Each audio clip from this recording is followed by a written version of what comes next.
The dust had barely settled on Clara Bennett's boots when Mrs. Henderson grabbed her arm outside the general store, eyes wide with alarm, and hissed that she was making the biggest mistake of her life, even considering going near that reclusive cowboy's ranch. Clara had arrived in Redemption, Arizona Territory, just 3 weeks prior in the scorching summer of 1882, taking over her late aunt's small boarding house on the edge of town. She was 22 years old, unmarried, and determined to build a life of her own far from the suffocating expectations of Boston society. The town had welcomed her with cautious kindness, but there was one topic that made every shopkeeper, every ranch hand, every church lady lean in close with urgent whispers: stay away from Elijah Frost. "He's dangerous," Mrs. Henderson insisted, her grip tightening on Clara's sleeve. "Been up in those hills for near 5 years now, hardly comes to town. When he does, he doesn't speak to a soul. Just buys his supplies and leaves." Clara gently extracted her arm, adjusting the basket on her hip. "I'm simply returning his horse, Mrs. Henderson. The animal wandered onto my property this morning." "It would be unchristian not to." "Send one of the stable boys, then," the older woman pleaded. "A lady has no business riding out to that place alone, especially not in the evening." But Clara had already made up her mind. She had seen the magnificent black stallion in her small paddock at dawn, still saddled, clearly having broken free from somewhere. The saddle bore the initials EF burned into the leather, and when she had asked at the post office whose horse it might be, the room had gone silent. Finally, old Mr. Tucker had muttered the name Elijah Frost and given her directions to his ranch, followed immediately by a stern warning to let someone else handle the return.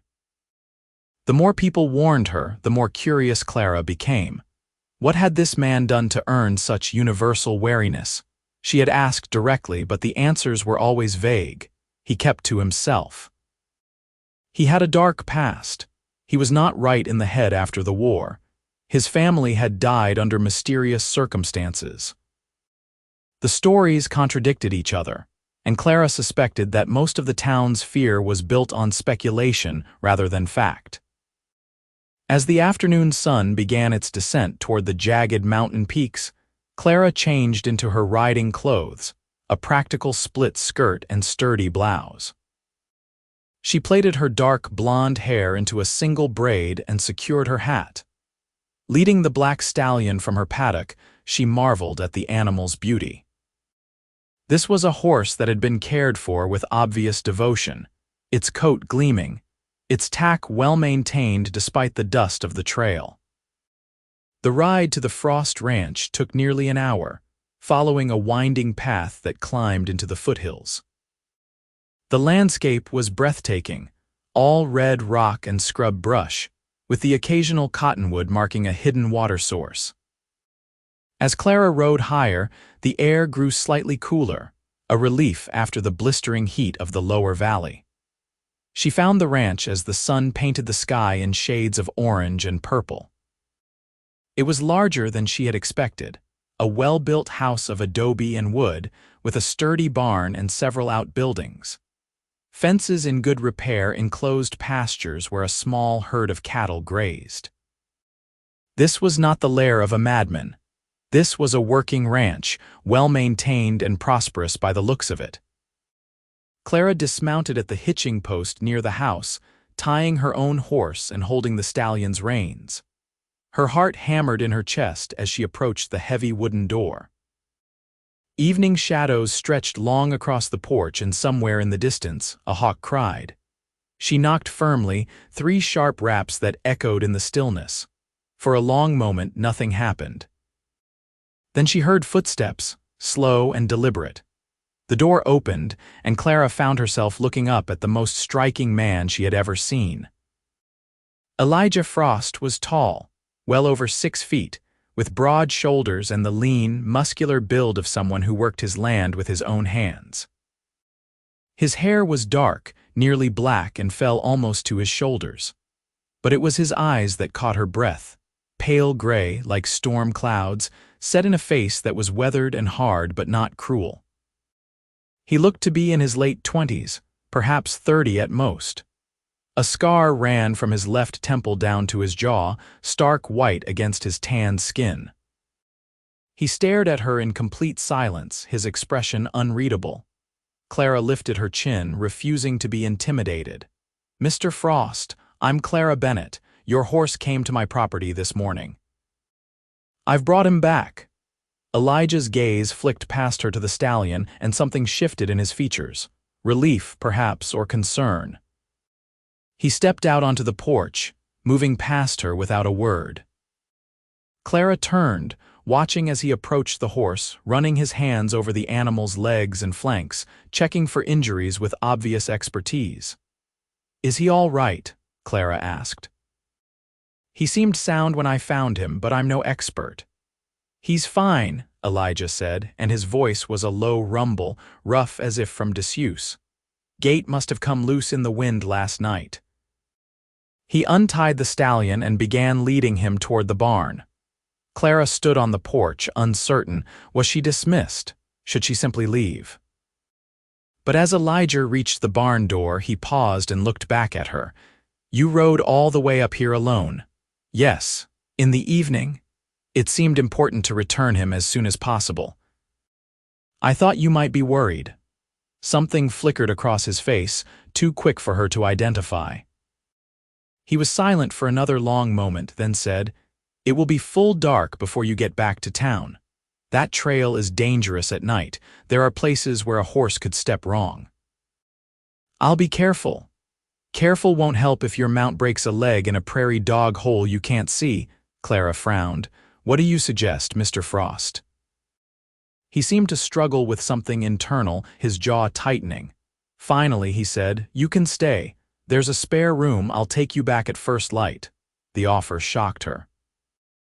This was the man the whole town painted as a dangerous recluse, and he was offering her shelter with a bluntness that felt more practical than improper. "I wouldn't want to impose," Clara said carefully. "You already rode up here doing me a favor. Letting you break your neck on the way back wouldn't be much of a thank you." He paused. "The room has a lock on the inside if that's your concern." Clara made her decision quickly. The trail had been treacherous enough in daylight. In darkness, it would be foolish to attempt. "Thank you." "I accept." Elijah nodded once and continued into the barn with his horse. Clara waited, unsure whether to follow or stay. After a few minutes, she led her own horse into the barn. The interior was neat and well-organized, smelling of hay and leather. She found Elijah removing the stallion's saddle in one of the stalls. "Where should I put my horse?" she asked. He gestured to an empty stall. "There, hay is in the loft, water trough is full." They worked in silence, tending to the animals. Clara was accustomed to caring for horses. Her aunt had kept 2 for the boarding house, and she moved with efficient competence. She could feel Elijah watching her occasionally, though when she glanced his way, he always seemed focused on his own work. When the horses were settled, Elijah led her back to the house. The interior was as surprising as the well-kept ranch. The main room was large and comfortable, with solid furniture and a stone fireplace. Bookshelves lined one wall, filled with volumes that spoke of an educated man. The space was clean, almost austere but not unwelcoming. "Kitchen is through there," Elijah said, pointing. "I was about to make supper, nothing fancy." "Can I help?" He looked at her as if the offer surprised him. "If you want." In the kitchen, Clara discovered that Elijah Frost was a competent cook. He moved around the space with the same quiet efficiency he had shown in the barn, pulling out ingredients for a simple meal of beef, beans, and cornbread. Clara sliced vegetables while he worked at the stove, and gradually the silence between them became less awkward. "How long have you had the ranch?" Clara asked. 5 years. "Built most of it myself." "It's impressive work." He glanced at her, something wary in his expression as if he expected mockery. "Finding none," he said, "keeps me busy." "The town seems to think you're some kind of ghost story," Clara said, deciding that directness might work better than dancing around the subject. Elijah's mouth twisted, not quite a smile. "I know what they say. Is any of it true? Depends on what you've heard. That you're dangerous, that you killed your family, that you went mad after the war, that you practice dark arts." She ticked off the rumors on her fingers. "That you eat children and howl at the moon." That last one made him pause, and to Clara's surprise, he laughed. It was a short, rusty sound, as if he had not laughed in a very long time. "No children eating. Can't say I've howled at the moon either, though I might have cursed at it a few times. And the rest." His expression sobered. "I was in the war, served 4 years with the Union cavalry, saw things no man should see, did things I'm not proud of." He stirred the beans with more force than necessary. "My family did die, but I didn't kill them. Cholera took my parents and my sister back in Kansas when I was 20. I came west after the war because I couldn't stand to be around people anymore.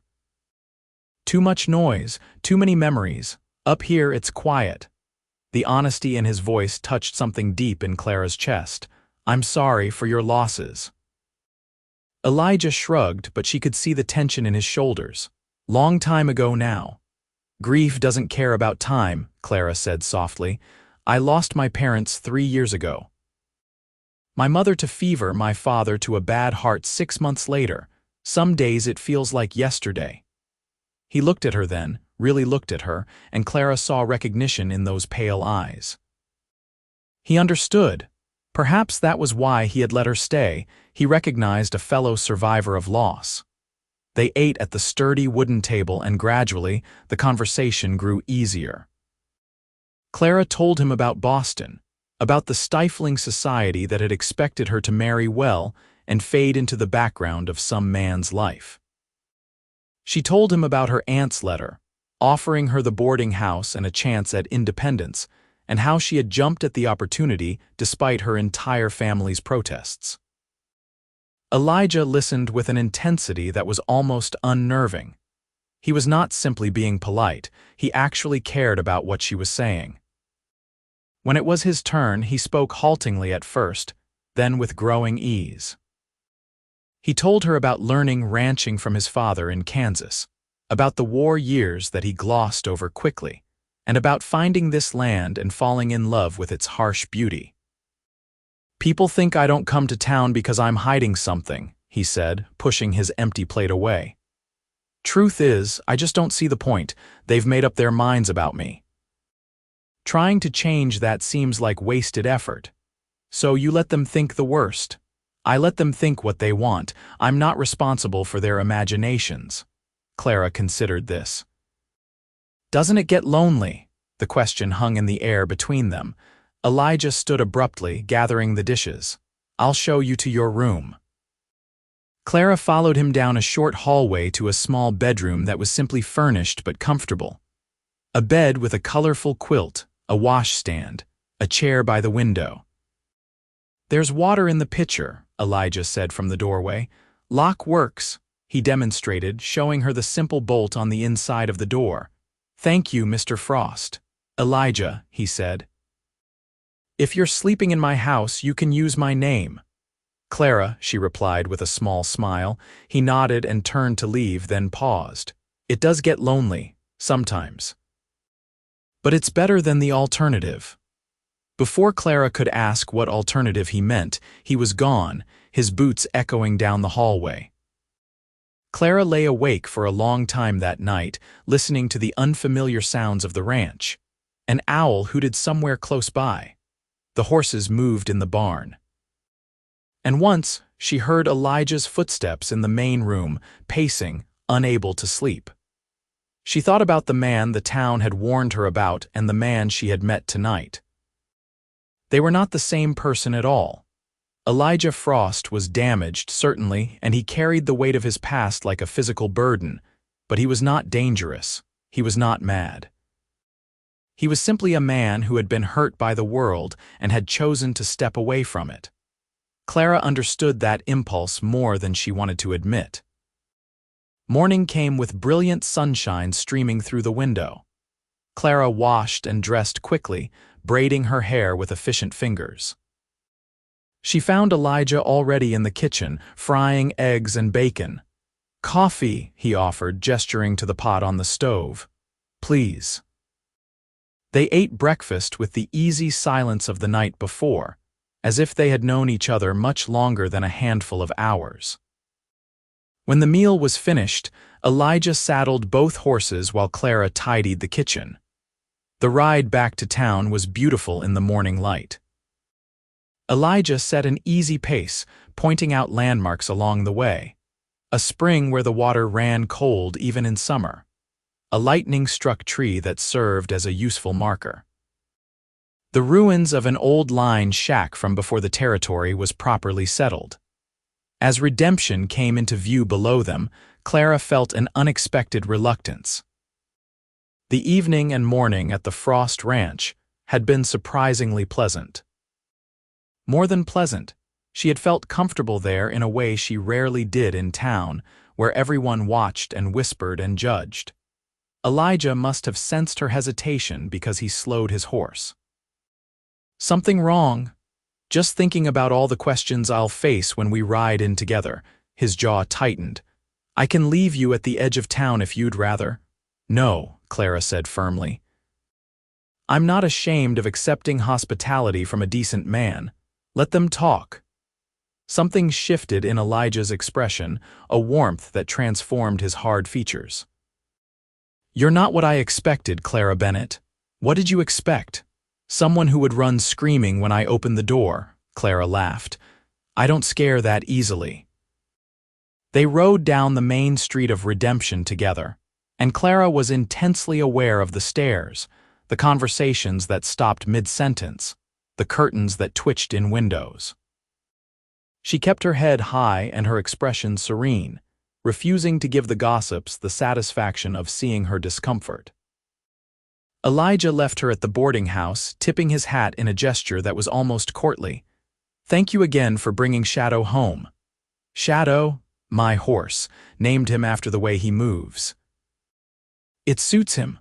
Clara dismounted, then looked up at Elijah.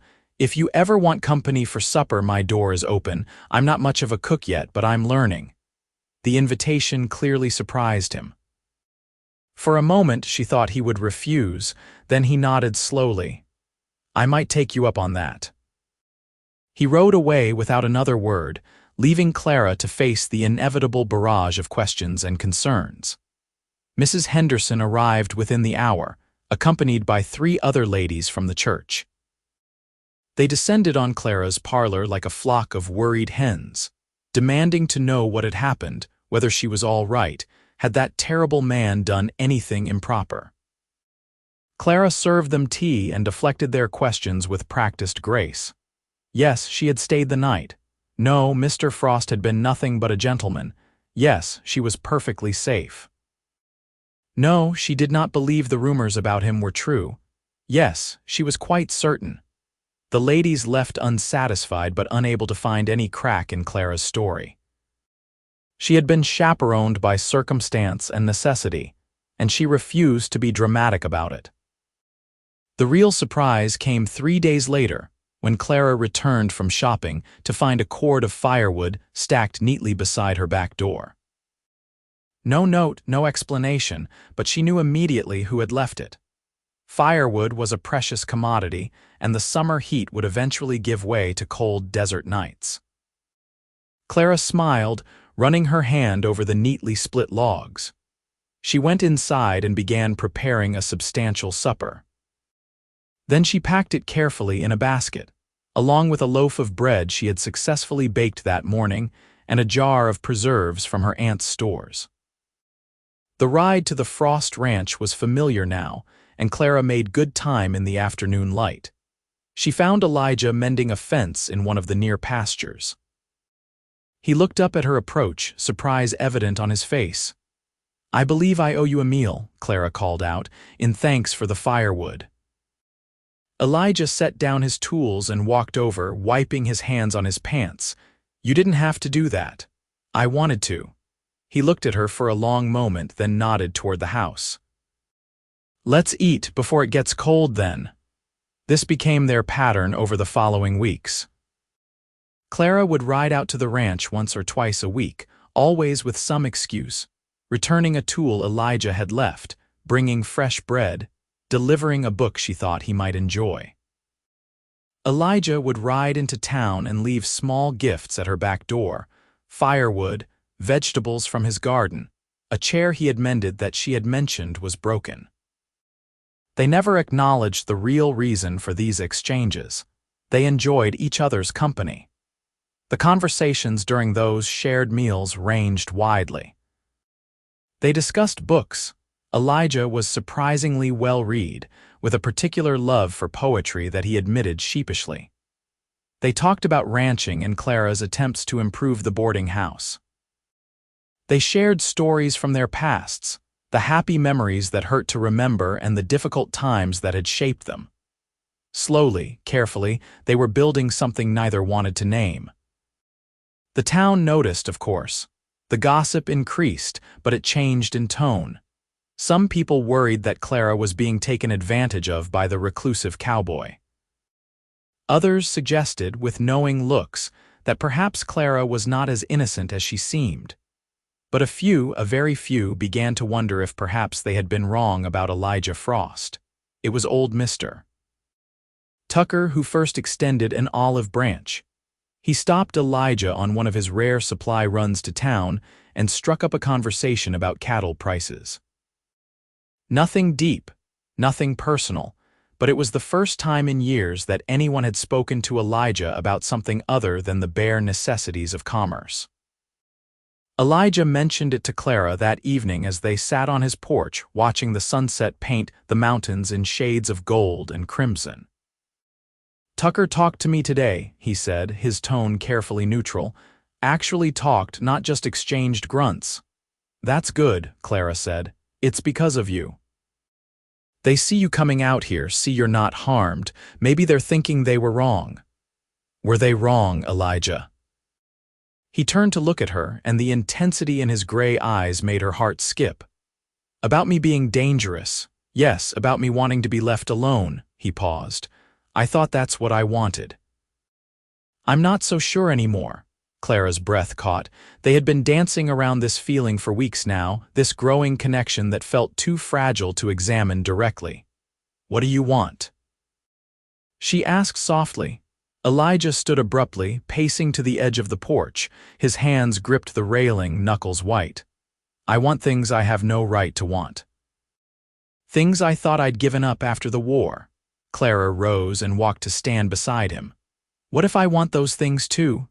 He looked at her then, and she saw hope and fear warring in his expression. "Clara, I'm not an easy man. I have nightmares. There are days when the memories are so heavy I can barely function. I'm not good with people, and I probably never will be. You deserve someone better, someone whole." "I don't want someone else," Clara said, her voice steady despite her racing heart. "I want you, the you that I've come to know these past weeks. The man who tends his horses with such care, who reads poetry, who built this beautiful ranch with his own hands. The man who was kind to a stranger even though it would have been easier to send her away." "Clara," he breathed her name like a prayer. "I came to the territory looking for a new life, Elijah. I found so much more than I expected."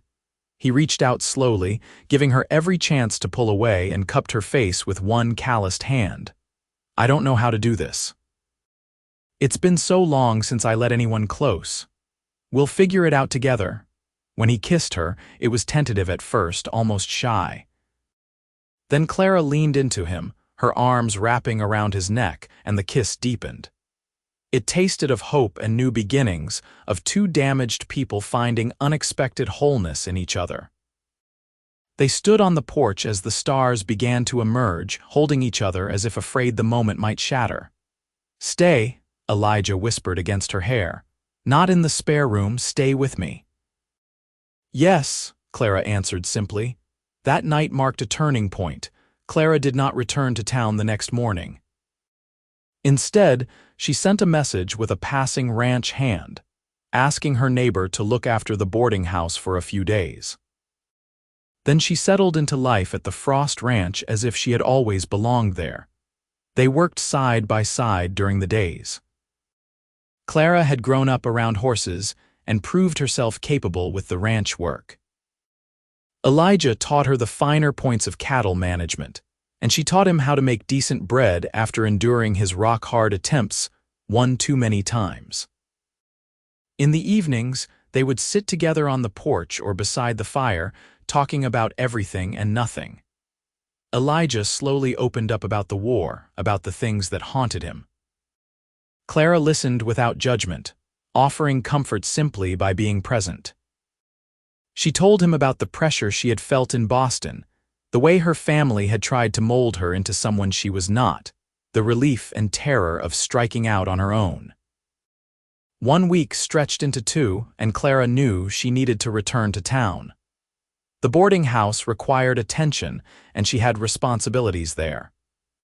But the thought of leaving the ranch, of leaving Elijah, made her chest ache. "Come with me," she said on their last morning together before her planned return.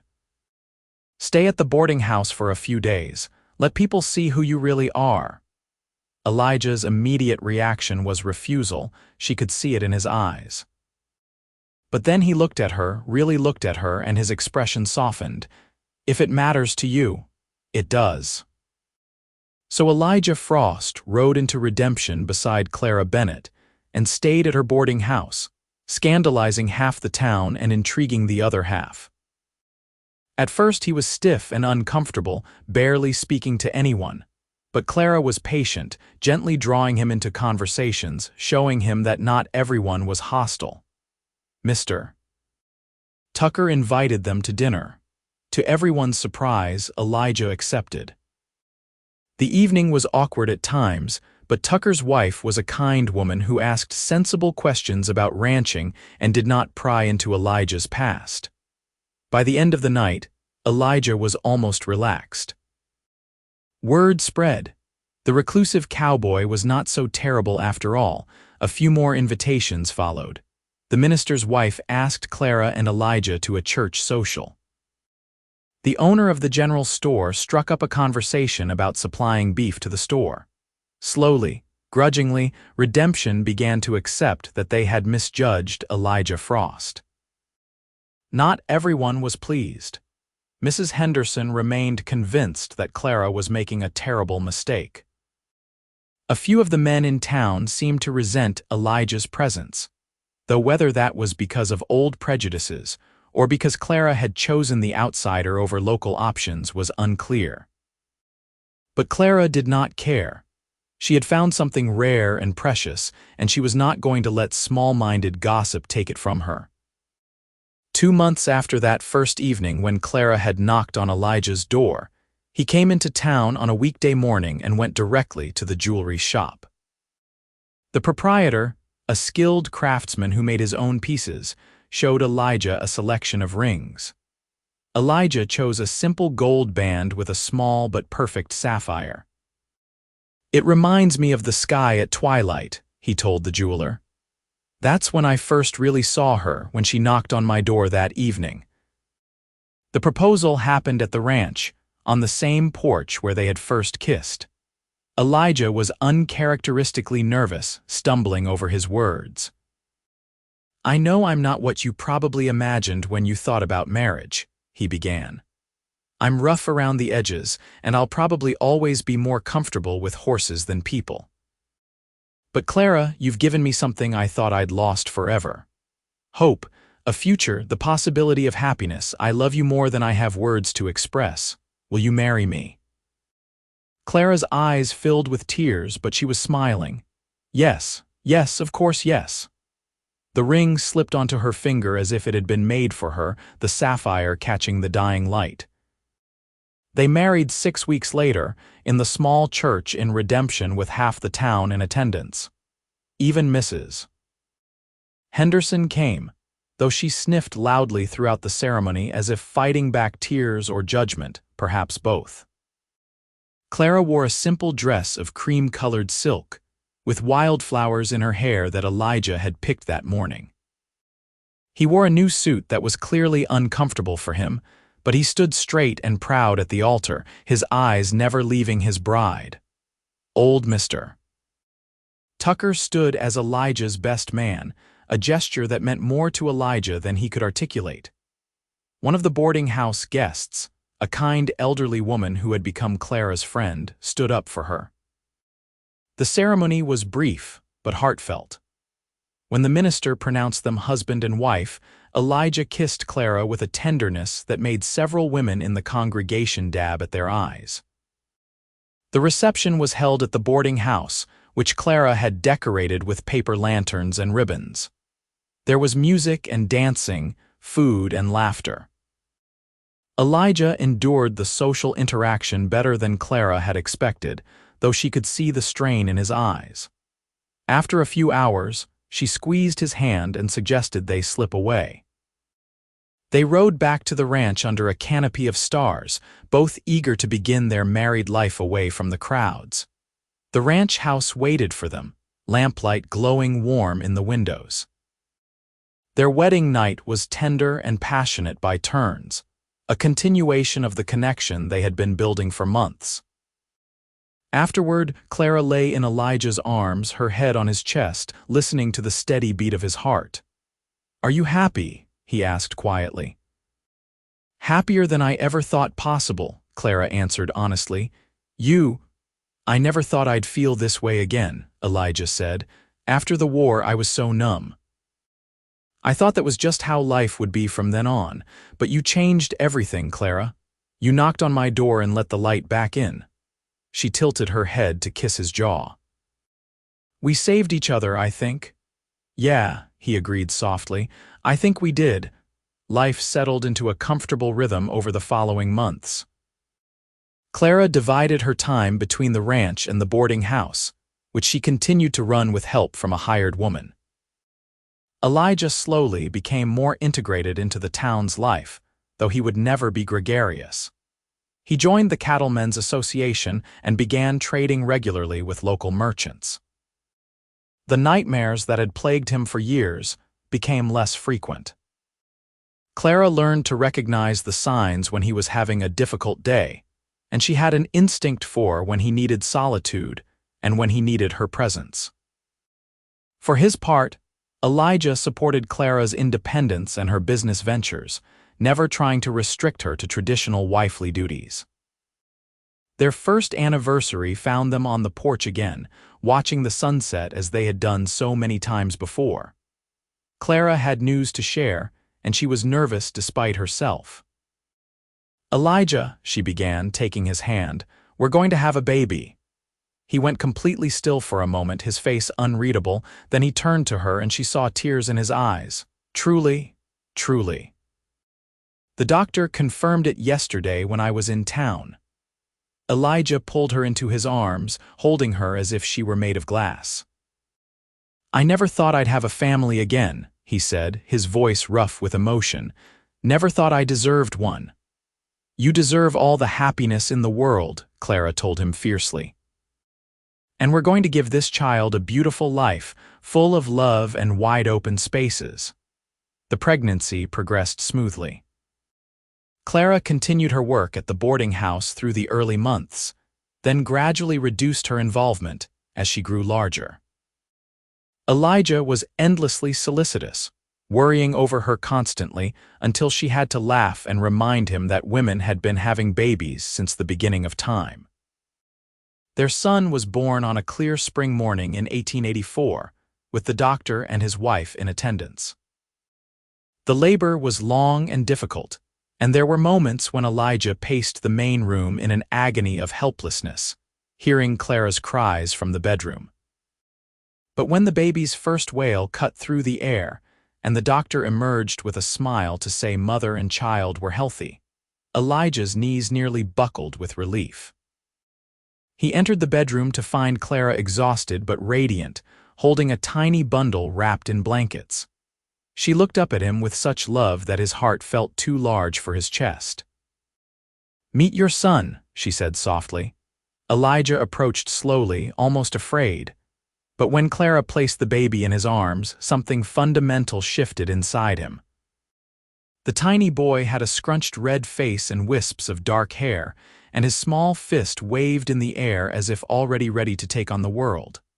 "Hello, little one," Elijah whispered. "I'm your father."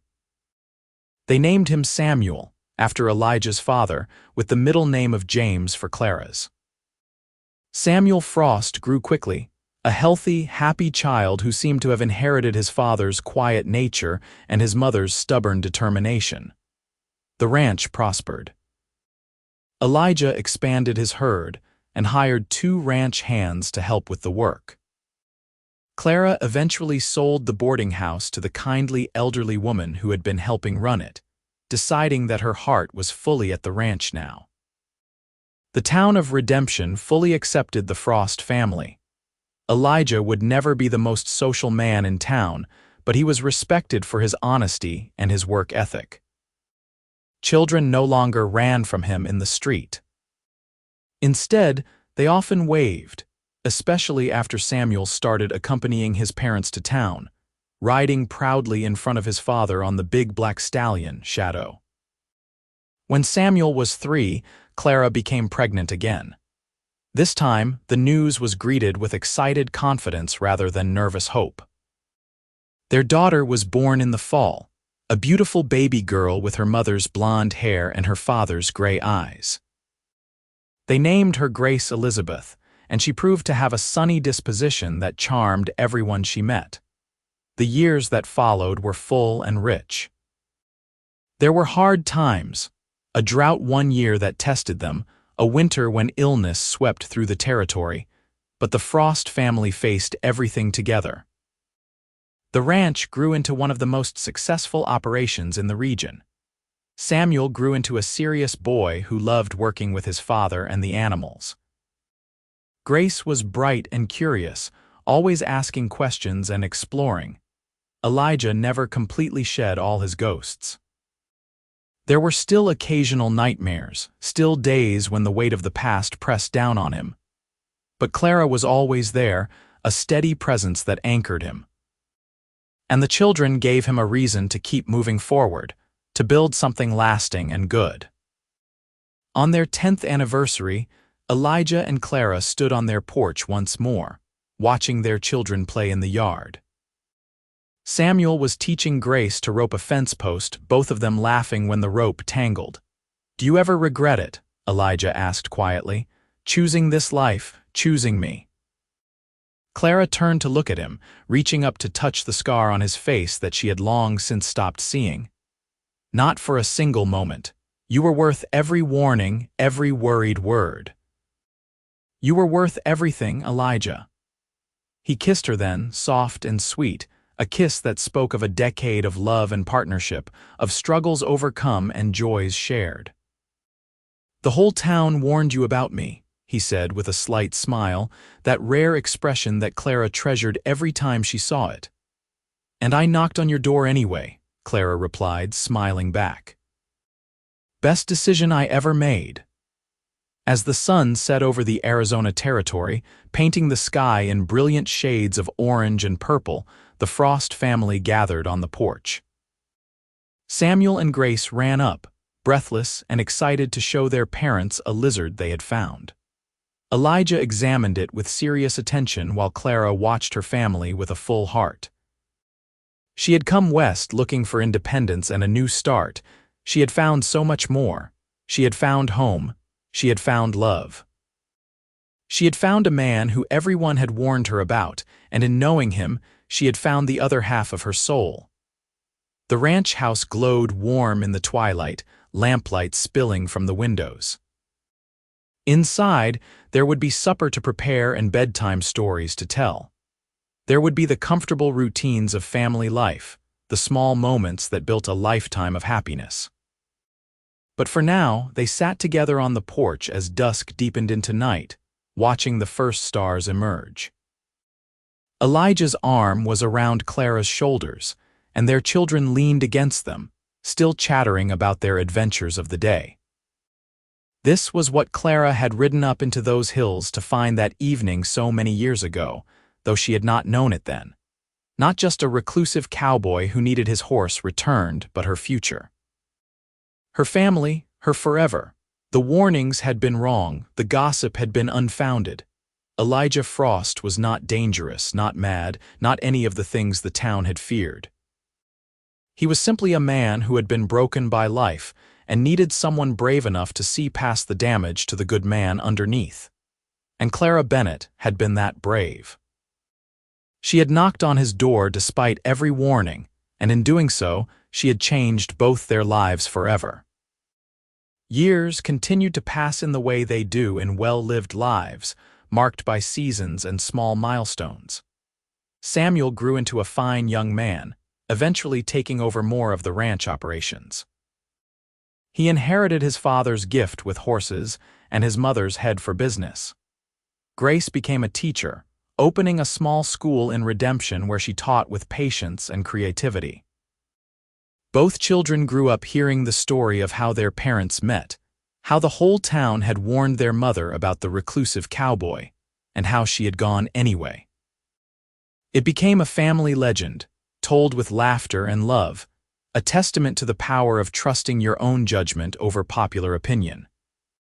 Elijah and Clara grew old together on their ranch, their love deepening with each passing year. They weathered the changes that came to the territory. Arizona achieving statehood in 1912 was celebrated with a special dinner at the ranch, with Samuel and his wife, Grace and her husband, and a growing number of grandchildren gathered around the table. On quiet evenings when the ranch was peaceful and the work was done, Elijah and Clara would still sit on their porch, hands clasped, watching the sun set over the mountains that had witnessed their entire life together. "Do you remember that first evening?" Clara would ask, though of course they both remembered it perfectly. "You stood there so determined," Elijah would reply. "Not afraid at all, even though you probably should have been at least a little nervous." "I was nervous," Clara would admit, "but something told me you were worth the risk." And Elijah would squeeze her hand, his gray eyes still capable of looking at her with the same wonder and love he had felt all those years ago. "I'm glad you listened to that something instead of the whole town." Their love story became part of Redemption's history, the tale of the reclusive cowboy and the brave woman who saw through the rumors to the truth. It was told to grandchildren and great-grandchildren, passed down as a reminder that sometimes the most worthwhile things in life are the ones you have to be brave enough to reach for, even when everyone warns you away.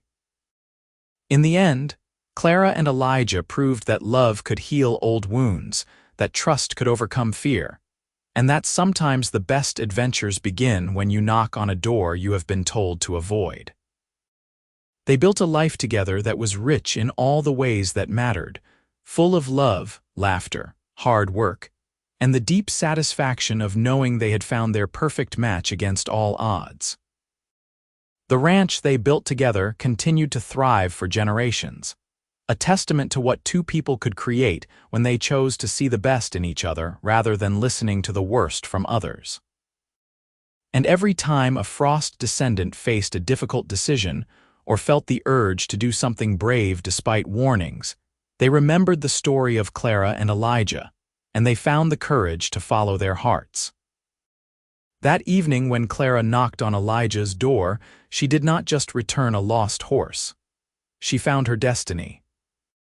And Elijah, opening that door to find a determined young woman on his porch, discovered that life could offer second chances, that healing was possible, and that love could find you even in the most unexpected places. Their story was proof that sometimes the whole town can be wrong, that fear and rumor should never overrule courage and compassion, and that the greatest love stories often begin with one person being brave enough to take a chance on another. Warnings be damned. In taking that chance, Clara and Elijah found everything they had been searching for and more than they had dared to dream possible. A love that lasted a lifetime and a legacy that lived on long after they were gone.